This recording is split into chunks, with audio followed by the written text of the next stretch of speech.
Hi, have you ever had one of those days when someone you love so much has just been an absolute pain and you are finding it so hard to remember what made you love them in the first place? Today has been one of those days for me. And in amongst the sadness and the pain that you're feeling at the time, revenge is the only thing on your mind. They've hurt me, so I need to make them pay for it. Well, that's what's going through my mind at the moment. It's pretty hard to feel love in those situations. Most of us live in this false world of romantic love. You know, that kind of love, lust stuff that happens at the beginning of a new relationship. Until that fateful day comes when your partner leaves the top of the toothpaste, or the toilet seat up, or worse, they don't flush. And then you move into the true state of love. The romance disappears and you have to choose to love them, warts and all. And this can happen not only in romantic love with your partners, but with your children and in your friendships. I've heard it say that love and hate are the same emotion, just opposite ends of the spectrum. You love someone intensely, and then the next minute they do something to upset you, and suddenly you hate them. Then you have to choose to look beyond what's happened and love them no matter what. Because the truth of the matter is that you quite rightly hate what they've done, but you don't actually hate them. It's tough, but that's real love. It's the love that God has for us. It says He does in the Bible. God chooses to love us no matter what.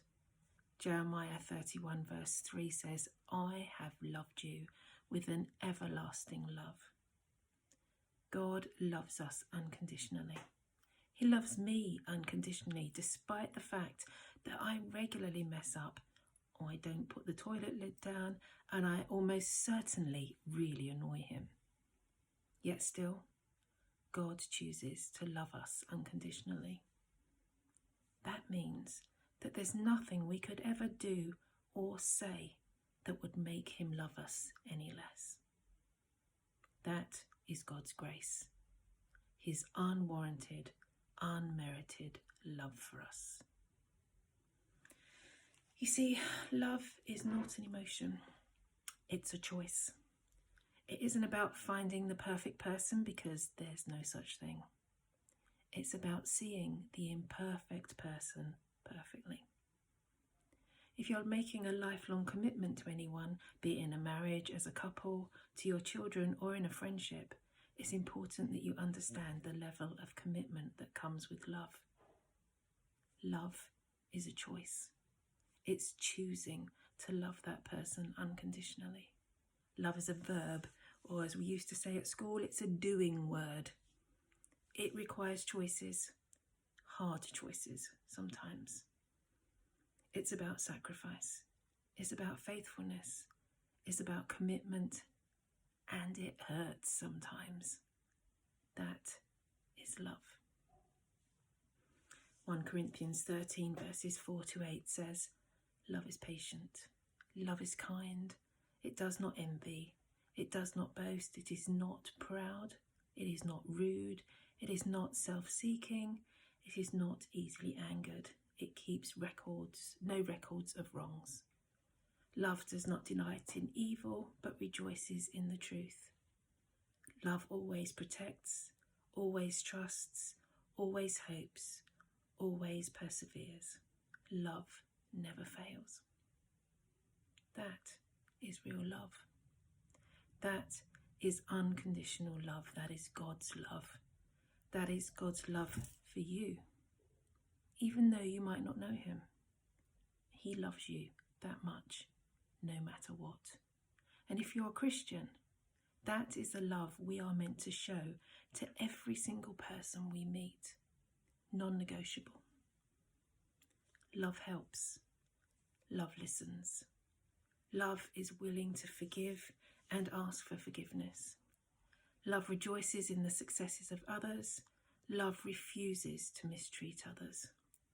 Love refuses to encourage others to do wrong.